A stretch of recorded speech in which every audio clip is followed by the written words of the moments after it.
My next guest is going to be headlining the last card of the year. He's now going to be taking on Colby Covington, UFC Tampa, December 14th. Doesn't get much bigger than this. It is Joaquin Buckley joining me here. Joaquin, how you doing, man? Man, what's up? What's up, man? It feels good, bro, to be fighting on the last card of the year, and I'm just expecting to put on the show, And now I got a good dance partner in Colby Covington, so I can't wait. Yeah, and tell me how this all came together, because obviously you're supposed to fight Garry, and I know you had the video Right. being like, the fight's on, don't worry about it, and then out of nowhere, they pull Garry to the Yeah. Shavkat fight, you get Colby. Take me through that Right. series of events when you found out that there'd be a replacement. So I don't know what all the changes went about with the UFC.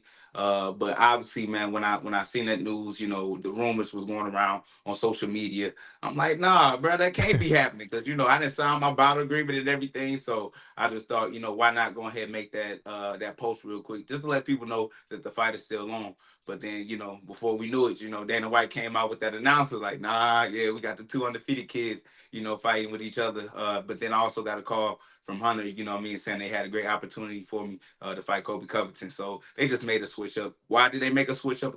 I can't tell you why. But other than that, though, I just know that, I got another good fight and I'm still the main event. So that's all I care about. Did you find out the same time we did? Because it was right after the Tyson fight, which was very strategic by the UFC because they knew everyone was going to be watching, obviously. Did you find out then or did you know before? So yeah, I knew afterwards, not before. So, I was watching the Mike Tyson fight and about, and I didn't find out till the next day. Oh, wow. Okay, interesting. Do you feel like, because if you look at who Colby's fought the last couple of fights, either like title fights or former champions, do you think to some degree he was kind of forced to take this fight? I don't know if he was forced necessarily, but yet again, if you out there spending your money, what I'm saying, on the females and doing the, promo videos and being with all like the other entertainers and the TikTokers and stuff like that, money runs up dry. So, I feel like just his life overall financially, he had to take this fight. So, I don't think the UFC forced him to take this bout. No. I know there was a lot of history with you and Garry. There's that, clip of you guys discussing a potential fight from a couple years ago. I remember the meme you had with the whole Jeff Neal thing, which, sort of started all this. But in some ways, is this a better fight because you're fighting an older opponent, you're fighting someone with a layoff and someone who arguably has a bigger name? Is this almost a better fight for you? I mean, I wouldn't say a better fight because Buck versus Cook still would have been a good promo, and I think that's still gonna be a good fight, in the future. But I feel like why not set up that fight to be bigger, with either him or myself having that belt, and that can cause that fight to be even bigger than what we could have made it just in December. But having the Kobe fight is another big opportunity because it's another big name for me, and as well, this guy has fought for the interim title and has fought for the belt at least 3 times. So beating somebody like this, it kind of shows people the level that I'm on. So I just can't wait to really get that opportunity to show the world, exactly how great I am, and then go out there, man, get that belt and start making these awesome, I guess, promos, for the next fight.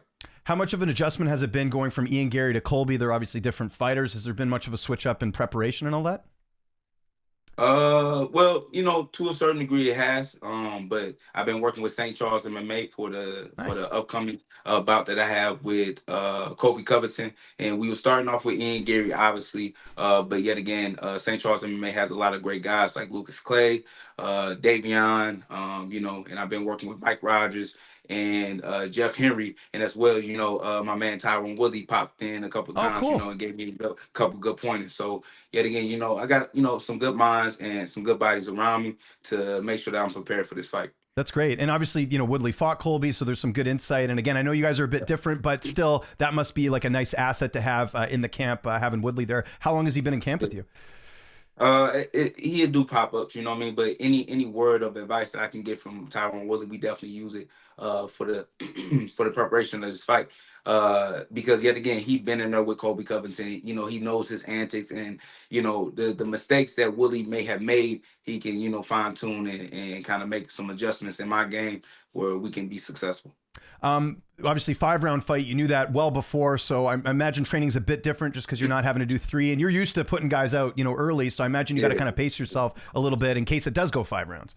I mean, to a certain degree, I always train as if I'm fighting for 5 rounds. Even though I have only 15 minutes in a 3-round fight, I feel like I should push myself, and prepare myself, not for when I get a main event, but before I get a main event. You understand? So Yeah.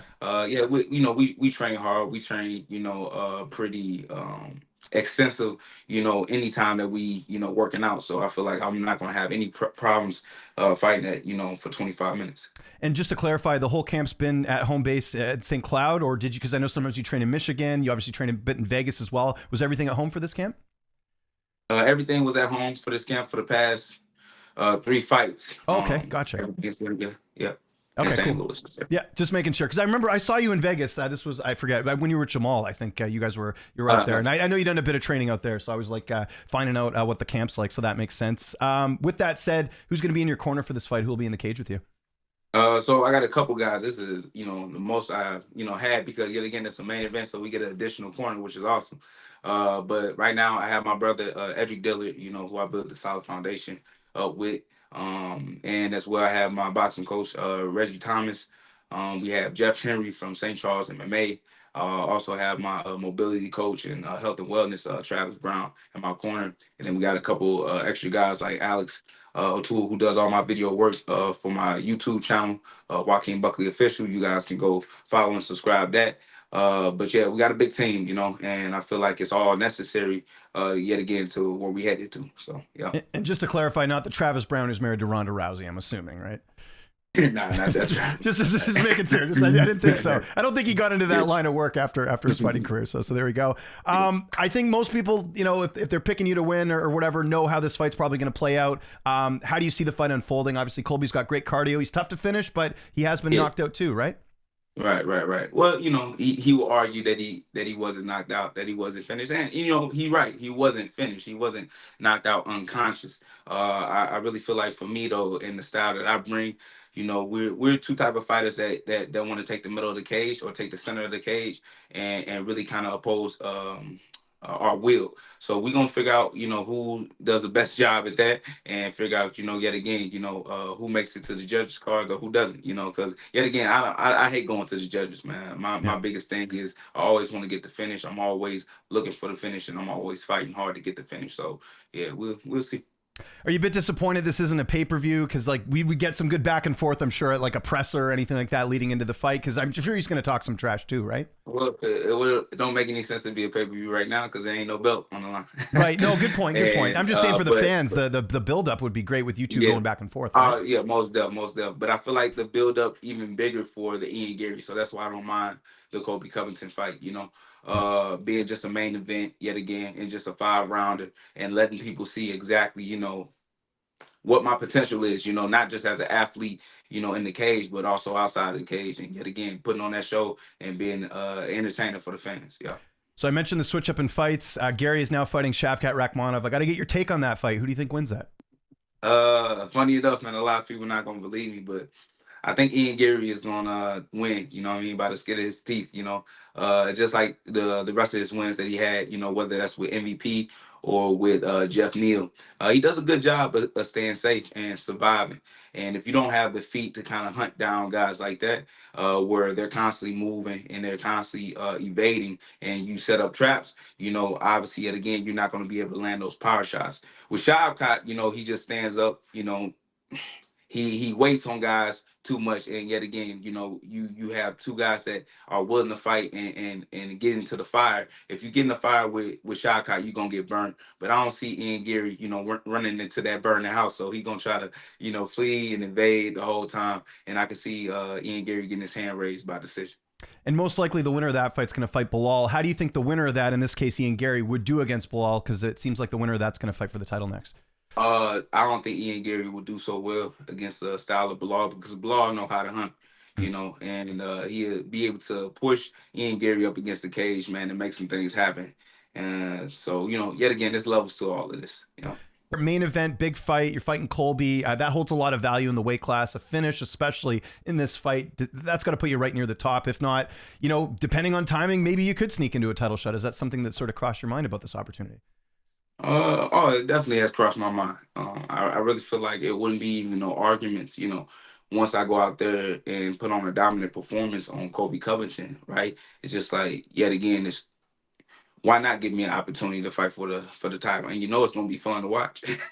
Right? So yet again, whether I win, lose, doesn't matter. At the end of the day, it's the entertainment business. So why not give me a chance and opportunity to fight for the belt?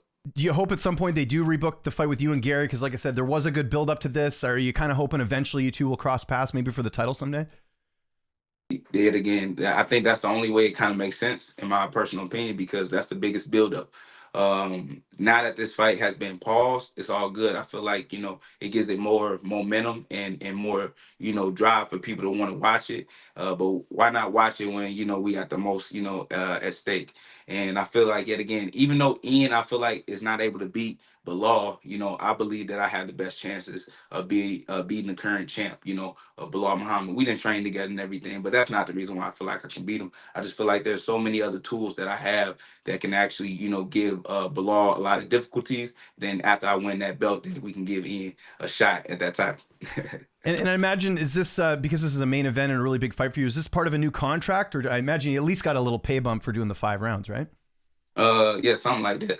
Okay, good. No, I don't need to get too much into detail. I just know usually when you get an opportunity like with this, the UFC like rewards you for that, right? So. I mean, I feel like the reward itself is taking the opportunity, and then everything else will fall into place. Yeah, that makes sense. I got to ask, just because I know Colby's a bit polarizing, have you had a bunch of fighters be like, hey, man, go beat this guy? Because I know there's people that want to fight Colby that don't get the opportunity to do so. You don't have to mention any names, but have you been getting some feedback from people being like, hey, man, go beat this guy? Right. The only person that shouted it out was Ian Garry. And I agree with him, and his frustration, because even though I have done the same thing and I didn't put his girl on the poster and everything, right?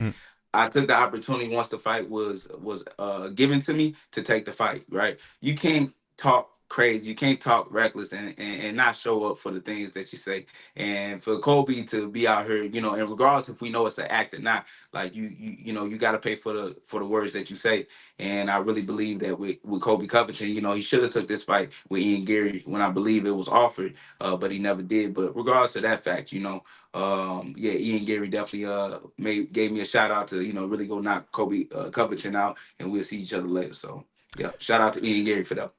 I mentioned Mike Tyson and Jake Paul. What did you think of the fight? Be honest with you, I'm happy Jake Paul let Mike Tyson slide and let him get paid, because at the end of the day, it wouldn't been good for anybody to see Mike Tyson go out there and just get knocked out, especially at the age, being almost 60 years old. So I really feel like, at the end of the day, it's just like, Jake Paul, just gave a lot of respect and homage to Mike Tyson to be able to go out there and just dance for the last time and get paid for it, So I think it's big get ups, and I got much respect for Jake Paul now for that. What did you think of Jon Jones's performance over Stipe finishing him in that fight? The easy work. We already knew that was gonna be easy work for Jon Jones, But now we really want to see the fight that the whole world want to see, and that's him and Tom Aspinall, But obviously, Jon wants them big dollars and them big bills, so I can't be mad at him for it. But we definitely got to see that fight happen. If that fight does happen, who do you think wins? Because Tom, I know people discredit Tom a lot, but he's pretty well rounded, right? No, he's definitely well-rounded and definitely is a very gifted heavyweight athlete. I feel like he holds the most challenges for Jon Jones at this time, but I'm still gonna go with Jon Jones for the win. But I just hate that, the energy that Jon Jones is giving it seems scary. But I just know that at the end of the day, Jon Jones is a competitor, and I believe that at the end of the day, if they would step into that cage with one another, that Jon Jones is stepping out as victorious. Yeah. You used to fight at middleweight. Obviously, we had a big middleweight fight last week. Bo Nickal, Paul Craig. What did you think of Bo's performance? He's getting a lot of flack. The crowd was chanting overrated. What did you make of his win? Yeah, that shit was trash. Yeah, that Bo Nickal, man, he should have went to what he known best, and that was the wrestling. But obviously, Paul Craig, having some good jiu-jitsu off his back, I guess he just didn't want to test that, and he just wanted to see what his striking was like. But he definitely got exposed on his feet that he definitely don't know what he's doing when it comes to that. And I feel like, if he learned up or cleaned up his striking a little bit more, he could have got Paul Craig out of there.